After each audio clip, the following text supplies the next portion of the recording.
To be a teacher, you must know something, isn't it? To be a guru, you need not know anything. It's just that you don't know anything, but you got eyes to see. Whatever you want, you can look and speak.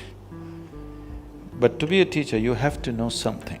If you don't know anything, you can't make a teacher, isn't it? To be a guru, you don't need to know anything. Just a certain level of perception, that's all. You're not knowledgeable about anything. It's easy. Being a teacher is difficult because you'll have to remember so many things.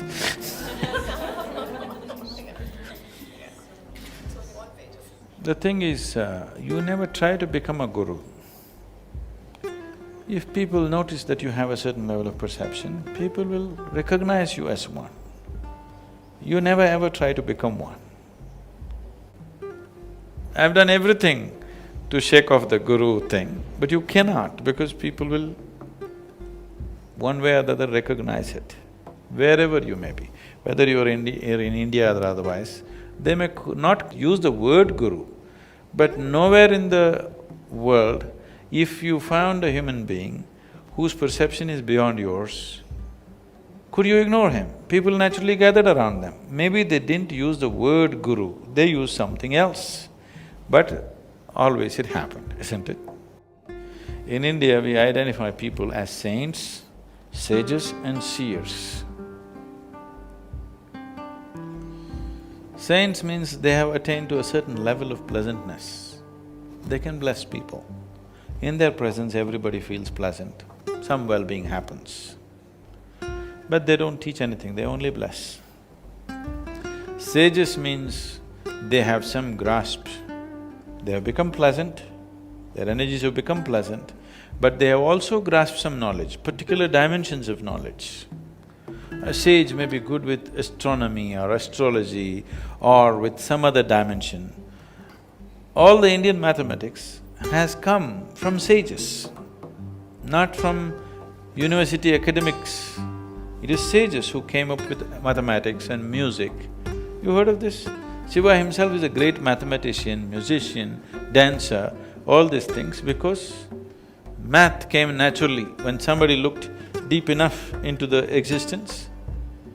The mathematic background of it started finding expression in human intelligence and so they naturally became mathematicians. You must read the story of people like Ramanujam and others. They are brilliant mathematicians without any academic support because a certain level of observation, which is a sage. A seer means one who sees. See, it's a very appropriate expression, one who sees life just the way it is. Does it mean others don't see? Yes, others don't see. For others, their sense organs are interpreting. See, right now, your sense perception is interpreting this is day, night is going to come after this many hours. You ask the creatures in the forest, their senses are interpreting this is night, day will come after a few hours right now. So, it is an interpretation of the senses that you know, you are not seeing. A seer means he is seeing it the way it is. So usually or always, a saint will never claim to be a guru. Leave what's happening today in modern society. I'm saying in the tradition, a saint never claimed to be a guru. He was only a saint. He knows that his thing is he's become like a flower, he can bless. His fragrance will impact people, that's all he is. A sage is somebody who's always trying to explore a certain dimension of life. He can teach, he can do things. A seer is somebody who simply sees. He can do whatever, any of these things he can do or he may choose not to do anything. It's up to him what he chooses to do. He will do what is needed in the society at that time, or if he's not bothered, he will leave it and just sit. But he sees.